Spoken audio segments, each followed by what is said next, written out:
கிப்ரோத் அத்தாவா என்பதன் நேரடி அர்த்தம் இச்சையின் கல்லறைகள்.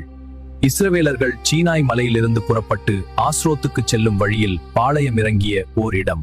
இஸ்ரவேலர்களோடு வந்த பலஜாதியான ஜனங்கள் இச்சை கொண்டு மன்னாவை வெறுத்து எகிப்தின் மீன், வெள்ளரிக்காய், கொம்மட்டி, வெங்காயம், வெள்ளைப்பூண்டு ஆகியவற்றை நினைத்து அழத் தொடங்கினார்கள்.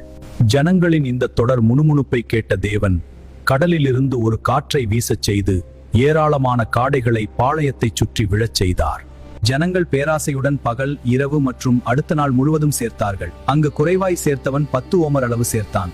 10 ஓமர் என்பது 50-60 பெரிய கூடைகள் அளவாகும். அது கெட்டுப்போவதற்குள் ஒரு குடும்பம் சாப்பிடும் அளவை விட பல மடங்கு அதிகம்.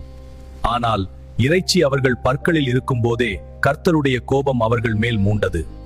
தேவன் ஒரு பெரிய வாதையினால் அவர்களை அழித்தார். இச்சையுள்ள ஜனங்களை அவ்விடத்தில் அடக்கம் பண்ணினபடியால் அந்த ஸ்தலத்துக்கு கிப்ரோத் அத்தாவா என்று பெயரிட்டான். வனாந்தரத்திலே இச்சையுள்ளவர்களாகி அவர்கள் கேட்டதை அவர்களுக்கு கொடுத்தார். ஆனாலும் அவர்கள் ஆத்துமாக்களில் இளைப்பை அனுப்பினார். நாம் முணுமுணுத்து கேட்பதை தேவன் சில நேரங்களில் கொடுக்கலாம்.